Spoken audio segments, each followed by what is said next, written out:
சுருக்கமா சொன்னா இயற்கைக்கு எதிரா, கடவுளுக்கு எதிரா நீங்க இந்த நொடி வரைக்கும் செயல்பட்டுக்கிட்டே இருக்கீங்க. இறந்தவர்களை மறுபடியும் அவங்க ஆவியோட நீங்க பேசணும்னு முயற்சி பண்ணா உங்க வாழ்க்கையில எவ்வளவு பெரிய ஆபத்து ஏற்படும் தெரியுமா? இந்த மாதிரி மூட நம்பிக்கையினால் வாழ்க்கையை ஒட்டுமொத்தமாக இழந்து தனி மரம் போல காட்சி அளிப்பீர்கள். அந்த அவல நிலை வேண்டாம். ஒரு சந்தோஷமான தருணத்தை நாம நிராகரிக்கிறோம். இந்த மாதிரி மனநிலையில இருக்கிறவங்களுடைய வேண்டுதலை கடவுள் நிராகரிக்கிறார். ஒரு பெரிய யுத்தம் ஒன்று வந்தால் அதை நாம் சமாளிக்க முடியுமா? புலம்பலும் கண்ணீரும் இனி உங்க வாழ்க்கையில் இருக்கவே கூடாது. இந்த பதிவை கேட்பதால ஒரு அடியும் வெற்றி அடியாகவே மாறும். இந்த நிலையில நீங்க இருந்தீங்கன்னா உங்ககிட்ட நெருங்கி சாய்ப்பா வந்தாலும் அவர் விலகி செல்ல வேண்டிய கட்டாயம் ஏற்படும்.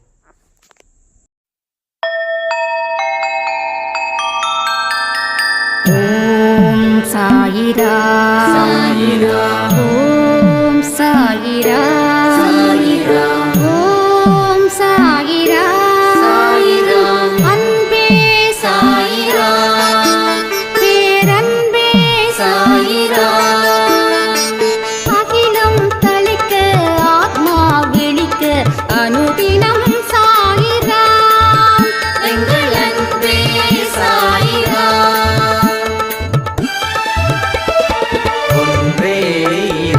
ஒன்றே பூமிக்கென்றும் சாயிரா, சரணம் சாயிரா, நன்றே செய்து வாழ்வோம், நாம் ஒன்றே செய்து வாழ்வோம், அன்பே சாயிரா.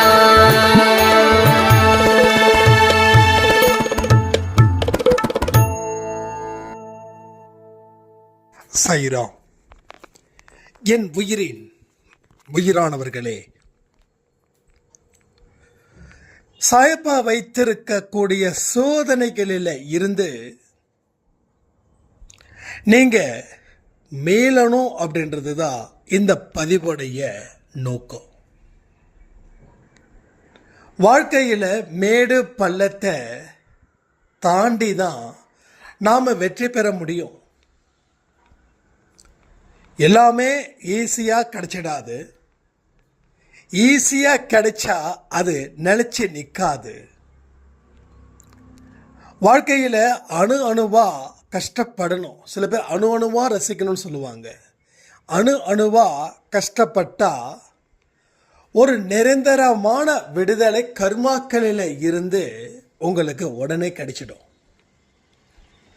அப்போ இந்த சோதனைகளை தாங்குற அளவுக்கு நம் மனது தயாரா இருக்குதா அப்படின்றது தான் பெரிய கேள்வி. அதை நீங்க தயார் செய்ய முயற்சி செஞ்சிட்டீங்க அப்படின்னா உங்க வாழ்க்கையில கடவுளை நீங்க ஈஸியா உணர முடியும். இங்க என்கிட்ட சிலர் கேட்குறாங்க, கடவுளை எப்படி உணர்வது? எனக்கு இப்போ வரைக்கும் கடவுளை உணரும் பாக்கியம் எனக்கு கிடைக்கல, நான் அதுக்கு கூட அதிர்ஷ்டம் பண்ணலை அப்படின்னு. ஸோ கடவுளை ரொம்ப ஈஸியாக உணர முடியும். யாரெல்லாம் உணர முடியும் அப்படின்னு பார்த்தீங்கன்னா, யாரெல்லாம் நல்ல எண்ணத்தின் அடிப்படையில் வாழ்க்கையை வாழ்கிறாங்களோ அவங்க கடவுளுடைய ஒரு உணர்வை நிச்சயமாக உணர முடியும். காய்ச்சல்ல இருக்கிறவங்களுக்கு என்னதான் ஒரு டேஸ்டான ஒரு ஃபுட்டை கொடுத்தாலும் அது அவங்களுக்கு உணர்வு இருக்காது. அப்போ கெட்ட எண்ணங்களை அதிகமாக வச்சிருக்கிற மனுஷங்களுக்கு கடவுளுடைய உணர்வு கடைசி வரைக்குமே கிடைக்காது, லாஸ்ட் வரைக்குமே. ஸோ உணரவே முடியாது. அதாவது அடுத்தவனுக்கு கெடுதல் செய்கிறவங்களுக்கு மட்டும்தான் இல்லை, நல்ல எண்ணத்தில் இருக்கிறவங்க கூட சில நேரத்தில் உணராமலே இந்த உலகத்தை விட்டு போகிறாங்க. கடவுள் எல்லா திசைகளில் இருந்தும் நாம் நல்ல ஆக்டிவாக செயல்படணும்னு நினைக்கிறார். எவையெல்லாம் நல்லவைகளோ அவைகளை நீ சொந்தமாக்கி கொள். சில பேர் பார்த்தீங்கன்னா தெய்வத்தின் மேலே நம்பிக்கை வச்சுருப்பாங்க, ஆனால் பெற்றோர்களை கேவலமாக நடத்துவாங்க. சில பேர் வெளியில் இருக்கக்கூடிய மக்களுக்கு உதவிகளை நிறைய செய்வாங்க, ஆனால் தன்னுடைய கூட பிறந்தவனுக்கோ நல்லா வாழணும்னு நினைக்க மாட்டாங்க. ஸோ இவங்களை நம்ம நல்லவங்க தானே சொல்ல முடியும். அப்போ அந்த மாதிரியான நல்லவர்களுக்கும் அந்த உணரும் தன்மை இல்லாமல் போகுது. நீ பொதுவானவன், இந்த உலகத்துக்கு நீ பொதுவானவன். நீ பொதுவானவனா நினைச்சு நீ வாழ்க்கையில வாழ்ந்து பாரு. அப்போ வாழ்க்கையில எல்லா நன்மைகளும் உன்னை சேரும். நான் பொதுவானவன் இல்லை, நான் இவங்களுக்கு நண்பன், இவங்களுக்கு விரோதி, இவங்களுக்கு உயிரானவன், இவங்களை பழிவாங்கணும்னு நினைக்கிறவன், இது மாதிரி பல முகமூடிகளை கொண்ட மனுஷனா நாம் வாழ ஆரம்பித்தாலோ இல்லை வாழ்ந்துக்கிட்டு இருந்தாலோ கடவுளுடைய உயர்ந்த தன்மையை உணர்வை நாம் அடையாமலே போயிடுவோம். இது எல்லாத்தையும் நாம் சிந்திச்சு பார்க்கணும்ல. சிந்திக்க சிந்திக்க சிந்திக்கதான் உணர்வுகளுடைய வெளிப்பாடு இன்னும் அழுத்தமாக இருக்கும். நம்மளாம் பிரார்த்தனை எதுக்கு வைக்கிறோம் யோசிச்சு பாருங்க. ஏன் பிரார்த்தனை வைக்கிறோம்? எல்லா புகழும் இறைவனுக்கேன்னு சொல்லக்கூடிய மனப்பக்குவம் இங்க எத்தனை பேருக்கு இருக்குது? எல்லாமே நன்மைகளும் உனக்கே போய் சேரட்டும் அப்படின்னு இறைவன் கிட்ட எத்தனை பேர் பிரார்த்தனை செய்கிறோம்? அப்போ நாம மிகப்பெரிய கஷ்டத்துல துன்பத்துல இருக்கிறதால கடவுளை தேடுறோம். அப்ப இந்த கஷ்டமும் துன்பமும் வரலன்னா நாம கடவுளை தேடி இருப்போமா? தேடி இருக்க மாட்டோம். அப்போ கஷ்டமும் துன்பத்தினால மட்டும்தான் நீ கடவுளை தேடுற, மற்ற நேரத்தில் நீ கடவுளை தேடல. ஆக மொத்தம் நீ சந்தோஷமா இருக்கும்போது கடவுளை தேடல, துன்பமாக இருக்கும்போது மட்டும்தான் நீ கடவுளை தேடுன. அப்போ அந்த துன்பத்தில் இருந்து விடுதலை அடைஞ்சிட்டா நீ கடவுளை மீண்டும் தேட மாட்ட. மீண்டும் எப்போ தேடுவ? மறுபடியும் துன்பங்கள் உங்களுக்கு அதிகரிக்கும் போது. இதுவரைக்கும் எல்லா பிறவியிலையும் நாம இந்த ஃபார்முலாவை அப்ளை பண்ணோம். இந்த ஃபார்முலாவை அப்ளை பண்ணதாலேயோ என்னமோ தெரியல, துன்பம் ஒரு தொடர் கதையா நிற்குது, இன்பம் வரல. இன்பத்தில் பாதி துன்பத்தில் பாதின்னு சொல்லுவாங்க. இங்க துன்பமே முழுசா நிற்கும் போது அந்த இன்பன்றது 10% கூட ஒரு மனுஷனுக்கு இல்லை. அதுக்கு ஏன் இல்லைன்னா இந்த மாதிரியான மனநிலையில நாம இருந்து செயல்பட்டதால நம்மால வேறு ஒரு நிதர்சனமான வாழ்க்கையை கடவுள் கொடுத்த ஒரு சொர்க்கத்தின் அடிப்படையிலான இருக்கக்கூடிய லைஃபை நம்மால லேட் பண்ண முடியல. அப்போ நீ அதிர்ஷ்டசாலி தான். ஆனா நீ ஏன் அதிர்ஷ்டசாலியா இல்லை அப்படின்னா நீ அதிர்ஷ்டம் தரக்கூடிய செயல்களை நீ செய்யல, அதனால நீ அதிர்ஷ்டசாலியா மாறல. கடவுள் நம்மளை பார்த்து பெருமைப்படுற அளவுக்கு நாம கடவுளை நினைக்கணும், நம்ம வாழ்க்கையை கடவுளுக்கு ஒப்படைக்கணும். ஆனா நான் கடவுள்கிட்ட ஒப்படைச்சிட்டேன்னு சொல்லி நாம சோம்பேறிகளா திரிந்து கொண்டு இருக்கும்போது கடவுள் யார் மூலமா உதவி செய்வாரு? நான் நாத்திகமும் பேசுகிறேன், ஆத்திகமும் பேசுகிறேன். ஏன் தெரியுமா? எல்லாமே கடவுள் செய்யட்டும் அப்படின்னு சொன்னவங்க தன் முயற்சிகளை எதையுமே செய்யாமல், உழைப்பில் எதிலையும் ஈடுபடாமல் கடைசி வரைக்கும்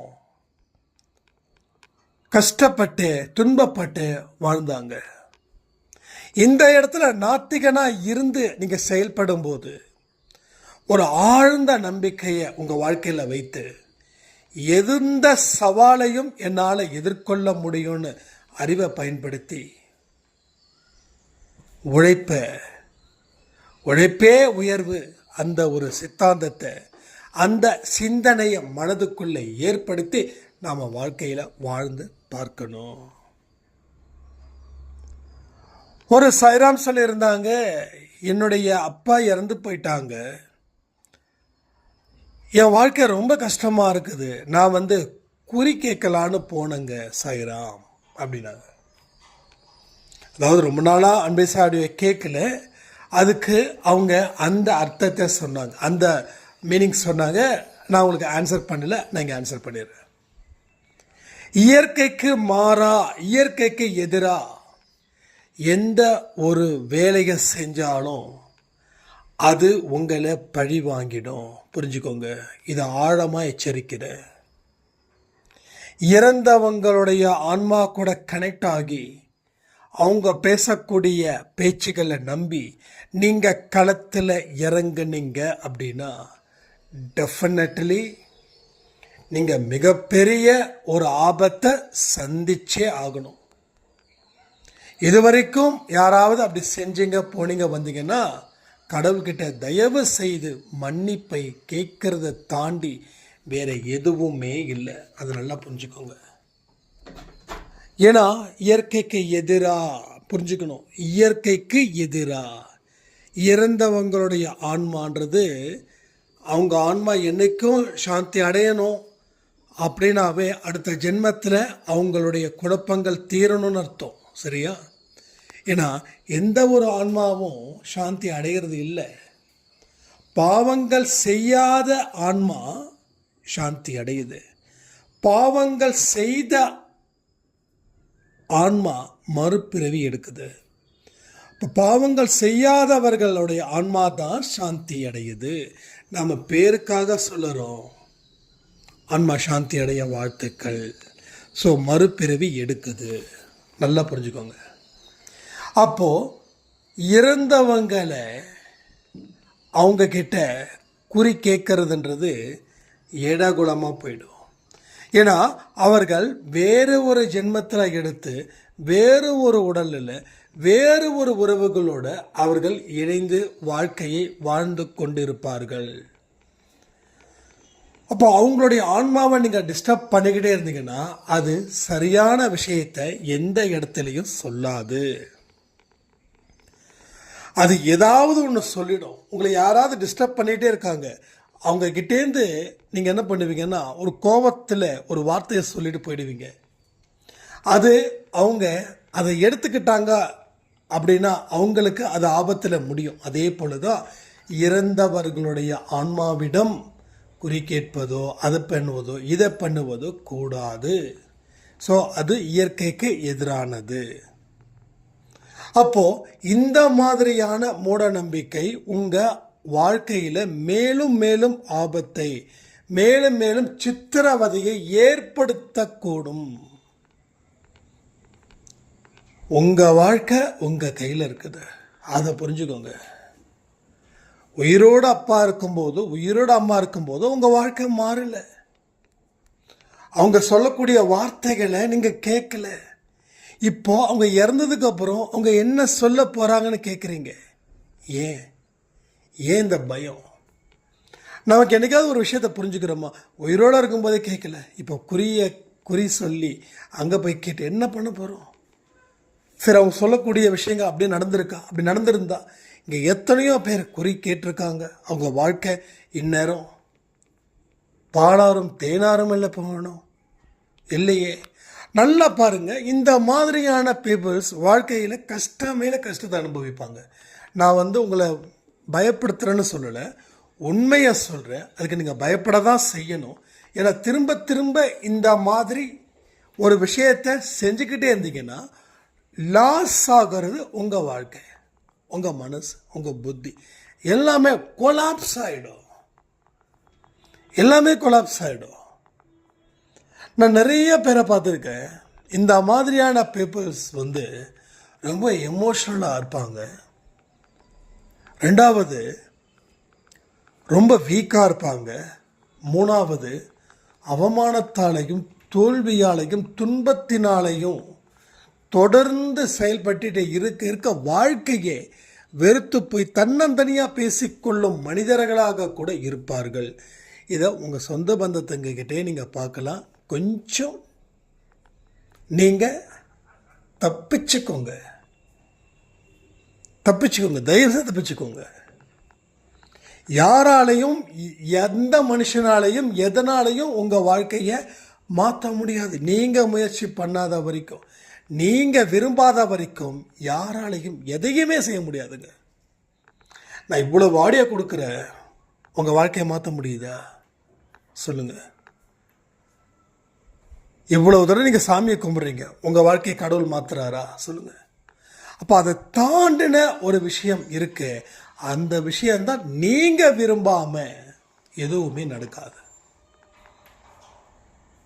நீங்கள் விரும்பினா மட்டும் போதாது, அதற்கு உண்டான வழிகளை ஏற்படுத்தி நீங்கள் தான் வழியை ஏற்படுத்தணும். எல்லாமே உங்களுக்கு தெளிவாக போட்டு வச்சுருக்க மாட்டாங்க. இதாங்க இதான் வழி, இந்த காரில் தான் நீங்கள் பயணம் போகணும், இதான் டிரைவரு, நீங்கள் போட்டிங்கன்னா சந்தோஷமாக இருப்பீங்க, போகிற வழியில் எந்த தடை இருக்காது, எந்த தடங்கள் இருக்காது, எந்த ஆபத்து இருக்காது, அப்படிலாம் வரும்னு நினைக்கிறவங்க மூட நம்பிக்கையை பேஸ் பண்ணியிருப்பாங்க. ஆனால் ஒன்றே ஒன்று, வழியே இல்லை, இங்கே வழியை ஏற்படுத்தணும், வழியை ஒட்டுமொத்தமாக ஏற்படுத்தணும். ஏற்படுத்தின வழியில் பயணம் போகணும். பயணம் இப்படியும் இருக்கும் அப்படியும் இருக்கும், இப்படியும் இருக்கும் அப்படி இருக்கும். எப்படி இருந்தாலும் பயணத்தை எந்த இடத்துலையும் ஸ்டாப் பண்ணக்கூடாது. அந்த பயணம் தொடர் பயணமாக இருக்கணும். உன்னோட வாழ்க்கை என்னைக்கு மறுபிறவி முடியுதோ அது வரைக்கும். இப்போ தான் நம்ம கிளம்பி இருக்கோம், புரியுதா? அதாவது ஸ்பிரிச்சுவலை நம்ம எந்த அளவுக்கு சொல்லி கொடுத்துருக்கோம் அப்படின்னா, சாய்ராம் சொன்னாங்க, நான் வயசானவங்க, பட் இப்போதான் ஆன்மீகம்னா என்னன்னு தெரியுது. கேள்விப்பட்டிருக்கேன் ஆன்மீகம்னு, ஆனால் ஆன்மீகத்தில் இருக்கக்கூடிய உள்ளடக்கம், பொருளடக்கம், சொல்லடக்கம், அந்த வழி, அந்த பாதை, அந்த பயணம் எல்லாமே இங்கே நான் கற்றுக்கிறேன் அப்படின்னாங்க. அப்போது நிறைய பேர் ஆன்மீகத்தை கற்றுக்கிட்டு இருக்கிறோம். அப்போ என்ன ஆகுது, இப்போ தான் ஒரு வழியை, ஒரு பாதையை உருவாக்கணும் அப்படின்ற ஒரு விஷயம் இங்கே நடக்குது. இன்னும் பயணம் போகலை. லிசன் பண்ணுங்க, இன்னும் பயணம் போகலை. பாதையை உருவாக்கணும்னு ஒரு முடிவுக்கு வந்திருக்கோம். இந்த பாதையை உருவாக்கி பயணம் மேற்கொண்டு அதில் வரக்கூடிய லாப நஷ்டத்தை அனுபவித்து அது எல்லாமே கடவுளுக்கேன்னு சொல்லி உங்கள் பயணத்தை மேற்கொள்ளணும். அப்போ இன்னும் எத்தனை ஜென்மம் எடுக்கணும்? நம்ம எவ்வளவு ஜென்மம் எடுக்கணும்? திங்க் பண்ணி பாருங்கள். அன்பே சாயில பொறுத்த வரைக்கும் ஒரே கல்லில் ரெண்டு மாங்காய். நம்ம ப்ராக்டிக்கல் லைஃப்பை பேஸ் பண்ணி தான் இந்த ஸ்பிரிச்சுவாலிட்டியை நம்ம கொண்டு வந்து கொடுத்துட்ருக்கோம். நீ மௌனமாயிரு, பேசாத, அசையாத அப்படி சொல்லலை. மௌனமாக இருக்க வேண்டிய இடத்துல மௌனமாயிரு, பேச வேண்டிய இடத்துல பேசிடு, உழைக்க வேண்டிய நேரத்தில் உழைச்சிடு, வாழ வேண்டிய நேரத்தில் வாழ்ந்துடு, ஓய்வெடுக்க வேண்டிய நேரத்தில் ஓய்வெடுத்துடு. 60 மேலாச்சுன்னா ஓய்வில் கொண்டு போ. 60க்கு முன்னாடியே உன்னோட சகாப்தத்தை நிலை நாட்டிடு. அப்போ 60க்கு மேலே என்ன ஓய்வு? டிவி பார்க்குறது, பேப்பர் படிக்கிறதா? இல்லை, உன்னுடைய ஆன்மீக சிந்தனையை இன்னும் பலப்படுத்து, இன்னும் பலப்படுத்து. எனக்கு தெரிஞ்சவங்களாம் கேட்டாங்க, என்னப்பா நீ என்ன அப்படியே ஆன்மீகத்தில் போயிடுற மாதிரியா அப்படின்னு. கண்டிப்பாக அப்படின்னு. அப்போது உலகத்து பொருள் மேலெல்லாம் நாட்டம் இல்லையா அப்படின்னாங்க. உலகத்து பொருள் மேலே நாட்டம் இருக்குதோ இல்லையோ, வாழ வேண்டிய வயசில் வாழ்ந்துடணும், சம்பாதிக்க வேண்டிய வயசில் சம்பாதிச்சிடணும், உதவி பண்ண வேண்டிய வயசில் உதவி பண்ணிடணும். உழைப்பாலும் பொருளாலும் உணர்வுகளாலும் வார்த்தைகளாலையும் நம்மளை கடவுள் கவனிச்சிட்டே இருக்கார். இவன் பிறருக்கு என்னென்னலாம் செஞ்சுக்கிட்டு இருக்கான்னு செஞ்சு முடிச்சுட்டு 60க்கு மேலே ஒரு மௌனம். 60க்கு மேலே நம்ம ஆன்மீக சிந்தனைக்கு உட்பட்டு நம்மளுடைய வாழ்க்கையை இன்னும் பூஸ்டப் ஆகணும். இன்னும் எத்தனையோ கேடுகட்ட எண்ணங்கள் சூழ்ந்திருக்குது, அதை அறவே நிறுத்தணும். 60 தாண்டினதுக்கு அப்புறம் நம்ம முகத்தில் ஒரு தேஜஸ் இருக்கணும். நம்ம பாடி நம்ம மைண்டை சொல்கிற அளவில் அது செயல்படணும். இதையெல்லாம் ஆஃப்டர் 60ஸ்லையோ இல்லை ஆஃப்டர் 70ஸ்லையோ, அதாவது நாம் இறப்பதற்கு 10 வருஷங்களாவது இந்த மாதிரியான ஒரு லைஃப் ஸ்டைலில் நாம் இருக்கணும். அப்போ தான் நம்மளுடைய அந்த மரணம் கூட அமைதியான முறையில், சந்தோஷமான முறையில் நாம் இந்த உலகத்தை விட்டு போவோம். எனக்கு உண்மையிலே சொல்கிறேன், வாழ்ந்த மகான் தான் நான் சொல்லுவேன். அவர் அப்துல் கலாம். அவர் இறந்தது இப்போ வரைக்கும் எப்பேற்பட்ட ஒரு விஷயமா இருக்குதுன்னு. அவர் கடமையை செய்யும் போதே இறந்தார். கடமையை செய்யும் போதே அவர் இறந்தார். ஸோ டெஃபினட்டாக எனக்கு புரிஞ்ச வரைக்கும் அவருக்கு மறுபிறவின்றது கடவுள் எடுத்திருப்பாருன்னு நினைக்கிறேன். அந்த ஏட்டில் நம்ம கூட வாழ்ந்த மகான், கரெக்டாக வாழ்ந்த மகான். அதனால தான் அவருக்கு எதுலேயுமே நாட்டம் இல்லை. யார் என்ன பொறுப்பு கொடுத்தாங்களோ அவர் அந்த பொறுப்பை அவ்வளோ சந்தோஷமாக செஞ்சார். அவர் அமெரிக்கா போகும்போது, அவர் ஆக்சுவலாக பிரசிடெண்ட்டோ இல்லை எக்ஸ் பிரசிடெண்ட்டோன்னு தெரியாது. அப்போது அமெரிக்காவில் அவருடைய சோதனை பண்ணுறாங்க. டோட்டலாக ட்ரெஸ்ஸஸ் எல்லாத்தையும், இந்த கிளாத்ஸை எல்லாத்தையும் ரிமூவ் பண்ணி, அது அந்த விஷயத்தை வெளியில் சொல்லவே இல்லை. அவர் சொல்லவே இல்லை. அவர் சொல்லியிருந்தால் அது பெரிய விஷயமா பேசியிருப்பாங்க. ஆனால் சொல்லவே இல்லை. கிட்டத்தட்ட நாள் பட்டோ மாத கணக்கப்பட்டோ வருஷத்துக்கு அப்புறமா தெரிஞ்சுது அந்த மாதிரி விஷயம். அவ்வளோ இஸ் எ வெரி சிம்பிளிசிட்டி. அது எப்படி நடந்தது அப்படின்னா, அப்போ ஒரு ஜென்மத்திலையும் அவருடைய ஆன்மா நல்ல விஷயத்தை மட்டுமே நினச்சதால அதற்கு கடவுள் கொடுத்த ஒரு மிகப்பெரிய சல்யூட். அப்படி இருக்கணும் நம்ம வாழ்க்கையோட இறுதி நாட்கள். இறுதி நாட்கள் நோயோடும் துன்பத்தோடும் கண்களை மூடுறவங்களுக்கு நான் பயப்படுத்துறேன்னு சொல்ல வேண்டாம். டெஃபினட்டாக இதை விட மோசமான வாழ்க்கை மறு ஜென்மத்தில் கிடைக்கும். நல்லா யோசிச்சு பாருங்க. இது எல்லாமே நான் சொன்னது 100க்கு 100 உண்மை. நீங்கள் நம்புறீங்களோ நம்பலையோன்னு தெரியாது. ஆனால் நீங்கள் உங்களுக்கு ஃபேவராக நீங்கள் என்ன வேணாலும் நினைக்கலாம். அதாவது இது காலையில் 10 மணிக்கு இதை நான் பகல்னு சொல்கிறேன், இல்லைப்பா இது இரவுன்னு சொல்கிறீங்க. ஆனால் அது பகலா இரவா? பகலில் இருந்தால் அது பகல் தானே. அப்போ உங்களுக்கு ஃபேவராக இருக்கிறதால நீங்கள் இரவுன்னு சொல்ல முயற்சி பண்ணலாம், 10 பேரை சொல்ல வைக்கலாம், இல்லை 10 பேர் சொல்லுவாங்க. ஆனால் உண்மை இது பகல் 10 மணி. அதே போல் தான் இங்கேயும் நான் சொல்கிறேன், மறுஜென்மெல்லாம் இல்லைன்னா அது உங்கள் விருப்பம். ஆனால் ஒரே ஒரு பதில் சொல்கிறேன், அதுக்கு மட்டும் ஆன்சர் பண்ணிடுறீங்களா? அப்போ மறு ஜென்மம் ஒன்று இல்லை என்றால் இந்த ஜென்மத்தில் ஏன் முக்காவாசி பேர் துன்பத்தில் இருக்கிறாங்க? அதுக்கு என்ன பதில்? எத்தனையோ குழந்தைங்க சாப்பாட்டுக்கே வழி இல்லாமல் இருக்காங்க. பிறக்கிற அத்தனை குழந்தைங்க சாப்பாட்டுக்கு வழி இல்லாமல் இருக்காங்களா? சில குழந்தைங்க ஒரு பெரிய மாளிகையில் பிறக்கிறாங்க. சில குழந்தைங்க குழந்தை பிறந்த உடனே குழந்தைங்களை தூக்கி போட்டு போகிறாங்க. எப்படி? என்ன விஷயங்கள் நடக்குதுங்க? அப்போ என்னமோ ஒரு காரணம் இருக்குது. அந்த குழந்தை அப்படி பிறக்கிறதும், இந்த குழந்தை ரோட்டில் அனாதையாக நிற்கிறதும் இன்னும் சில குழந்தைங்க ஏழைகளாக பிறந்து ஏழைகளாக சாகிறதும். ஸோ என்னமோ ஒரு கனெக்ஷன் இல்லை, கனெக்ஷன் இருக்குல்ல, பட் கனெக்ஷன் இல்லாமல் எதுவுமே இல்லைல்ல.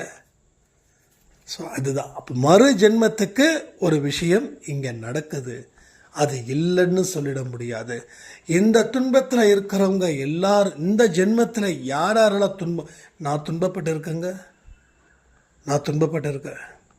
இப்போ எத்தனையோ மனுஷங்க துன்பப்பட்டு இருக்காங்கன்னா, எஸ், போன ஜென்மத்தில் பண்ண பாவத்துடைய பலன்தான் இந்த ஜென்மத்தில் நமக்கு துன்பமாக வந்து சேருது. கடவுள் அதுக்கு தான் இந்த துன்பத்தை கொடுத்து கூடவே ஞானத்தையும் கொடுக்குறாரு. அந்த ஞானம் என்ன சொல்லுதுன்னா, மறுபிறவி ஒன்று உண்டு, இதை ஸ்கிப் பண்ணாமல் எதுவுமே பண்ண முடியாது. இப்போ மறுபிறவியை சரி பண்ணணும்னா இந்த பிறவியில் இருக்கக்கூடிய துன்பங்களை அனுபவிச்சிடு, ரெண்டாவது புண்ணியங்களை ஆரம்பிச்சிடுன்றாரு. துன்பத்தை முடிச்சிடு, அப்போ பாவத்தை நிறுத்திடு, துன்பத்தை அனுபவிச்சிடு, புண்ணியத்தை ஏற்படுத்து, மகிழ்ச்சியாக வாழ. அவ்வளோதான், வேறு எதுவுமே இல்லை. ரொம்ப ரொம்ப சிம்பிள். இது ரொம்ப பக்கா சிம்பிளிசிட்டி இது. ஆனால் ரொம்ப ரொம்ப ரொம்ப சேலஞ்ச் ஆனதும் கூட. எதெல்லாம் சிம்பிளோ அதுதான் விலை உயர்ந்ததாக ஆகுது. ஒரு சாம்பல் தான் விபூதியாக வந்து மாறுது. எதுக்கு அந்த சாம்பல் விபூதியாக மாறுது? விபூதிக்கு எவ்வளோ பெரிய ஒரு பவர், உதிக்கு எவ்வளோ பெரிய பவர். கடவுள் என்ன சொல்கிறாரு, கடைசியில் உனக்கு இதுதான். அதனால் ஆணவத்தையும் அகங்காரத்தையும் கொஞ்சம் பார்த்து யூஸ் பண்ணு. அதை முழுக்க முழுக்க உன்னை காப்பாற்றும்னு நினைக்காத. நீ எத்தனை பேரை வாட்டி வதைச்சாலும் நீயும் அங்கே தான் போய் சேர போகிற. போகும்போது எதை எடுத்துகிட்டு போகிற? நீ செய்த கர்மத்தை. அது நல்ல கர்மமாக இருக்கணுமா இல்லை கெட்ட கர்மமாக இருக்கணுமான்றத நீ டிசைட் பண்ணு. புரியுதா? ஸோ இதுதான், இதை தான் நம்ம அப்பையிலேருந்து சொல்லிகிட்டே இருக்கோம் இப்போ வரைக்கும். இப்போ பாவத்தை குறை, புண்ணியத்தை அதிகரி. சும்மா சும்மா சும்மா சும்மா சும்மா சும்மா கடவுள் இருக்கார், அவர் காப்பாற்றுவாருன்னு சொல்லி கதவை திறந்து வச்சுக்கிட்டு காத்துக்கிட்டு இருந்தால் கடைசி வரைக்கும் காத்துக்கிட்டே தான் இருக்கணும். இப்போ கூட ஒரு மூவி நான் பார்த்தேன், கருப்பு அப்படின்ற மூவி. உண்மையிலே சொல்கிறேன், ஏண்டா அந்த மூவிக்கு போகணுன்னு இருக்குது. கடவுளை அவ்வளவு சீக்கிரம் யாராலையும் கொண்டு வந்து நிறுத்த முடியாது. அந்த கடவுள் வில்லன்கிட்ட வந்து உட்காந்து பேசுகிற மாதிரியும் வில்லனுக்கும் கடவுளுக்கும் ஒரு சேலஞ்ச் பண்ணுற மாதிரியும். ஸோ இது வந்து என்ன லாஜிக்குன்னு தெரியலிங்க. கடவுள் மேலே மரியாதை அது வேற லெவலில் இருக்கணும். இந்த மூக்குத்தி அம்மன் ஒரு மூவி பார்த்தோம், அதில் நிறைய கான்செப்ட் இருந்தது, நிறைய விஷயங்கள் இருந்தது. உண்மையிலே சொல்ல ரொம்ப ஹாப்பியஸ்டாக இருந்தது. ஸோ அதை பேஸ் பண்ணி தான் நம்ம மூவிக்கு போயிருந்தோம். ஓகே அப்படின்னு. பட் பார்த்திங்கன்னா அந்த கடவுள் அவ்வளோ சீக்கிரம் வந்துடுவாரா? நான் கேட்குறேன், அவ்வளோ சீக்கிரம் வந்துடுவாரா? ஒரு கான்செப்டு ஓரளவுக்காவது லாஜிக் இருக்கணும். ஸோ எனக்கு அப்படி தான் எல்லாம் நம்ப வைப்பாங்க. கடவுளை வந்து அவ்வளோ சீக்கிரம் அது வந்து டோட்டலாகவே ஒரு சின்ன குழந்தைங்களுக்கு இருக்கக்கூடிய கற்பனை மாதிரி அந்த ஸ்டோரியை க்ரியேட் பண்ணியிருக்காங்க. அது மற்ற இடத்துல சாமி வந்தது, அது வந்தது, தேட்டரில் வந்து அப்படி இப்படி ஓகே பண்ணட்டும். அது மூடநம்பிக்கை மதிக்கிறவங்க, மூடநம்பிக்கை வணங்குறவங்க அந்த படத்தை பார்க்கும்போது ஒரு பெரிய த்ரில்லிங் கிடைக்கும், டெஃபினட்டாக கிடைக்கும், அதெல்லாம் சொல்லவே வேண்டாம்.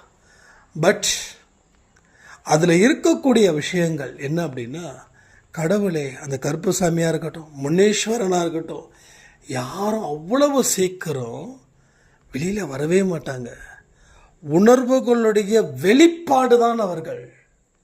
ஸோ நேருக்கு நேராக நின்று இது பண்ணவே மாட்டாங்க. இது ஏன் சொல்கிற அப்படின்னா, இப்படி தான் உங்களை சித்தரிப்பார்கள், இப்படி தான் நீ இருக்கணும், கடவுள் காப்பாற்றுவாருன்னு சொல்லுவார்கள். நீ முயற்சி செய்யாமல், அதில் இன்னொரு விஷயமும் இருக்குது. அது சூர்யா சொல்லுவாங்க, எனக்கு இந்த சக்திக்குள்ளே தான் எல்லை இருக்குது, இந்த எல்லைக்குள்ளே தான் இந்த சக்தி இருக்குது, இந்த எல்லையை தாண்டினா நான் சக்தி இல்லாதவனாக மாறிடுவேன். இங்கே எந்த சாமிக்கு எல்லை இருக்குதுங்க? இதுனா மனுஷனா? ஒரு போலீஸ் ஸ்டேஷனுக்கும் ஒரு கவுன்சிலருக்கும் தான் எனக்கு இவ்வளோ வரைக்கும் தான் எல்லை, இது அந்த தொகுதியில் வருது, நீங்கள் அவங்கள பார்க்கணும் இவங்கள பார்க்கணுன்னு. ஸோ தயவுசெய்து படத்தை எடுக்கிறவங்க இன்னும் கொஞ்சம் லாஜிக்காக திங்க் பண்ணி எடுங்க. மூவின்றதே எக்ஸ்ட்ரா தான், அதை நான் ஒத்துக்குவேன். ஏன்னாப்பா அது ஹாப்பி, ஒரு என்டர்டெயின்மெண்ட்டு தான். ஆனால் பட் சாமியை தயவுசெய்து எங்கேயுமே என்டர்டெயின்மெண்ட்டாக மாற்றிடாதீங்க. ஏன்னா சாமி கோச்சிப்பார். நாம் எப்படி வேணாலும் பண்ணிக்கலாம், ஆனால் சாமி கோச்சிப்பார். அதனால தான் உள்ளுக்குள்ளே என்ன இருக்குதோ அதை சொல்லுங்கள். இல்லாததை மக்கள்கிட்ட சொல்லி மக்களை தயவு செய்து முட்டாளாக்க வேண்டாம். கருப்புசாமி, முனீஸ்வரர் எல்லாமே இஸ் வெரி பவர்ஃபுல் காவல் தெய்வம். இந்த காவல் தெய்வம், அந்த காவல் தெய்வம் நீங்கள் எந்த நாட்டுக்குள்ளே போனாலும் அந்த காவல் தெய்வம் உங்களை காக்கும்.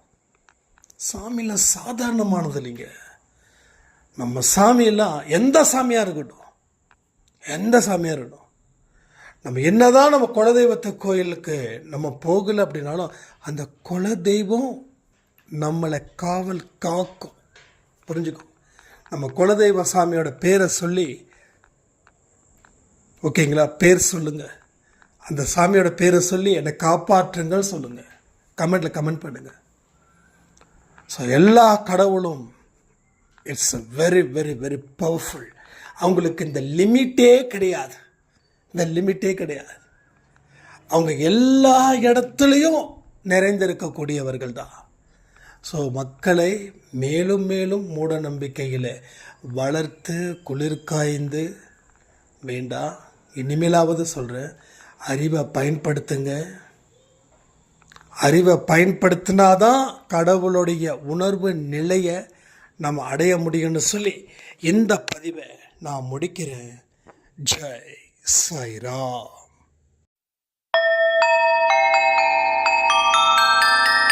ஓம் சாயிராம். ஓம் சாயிராம்.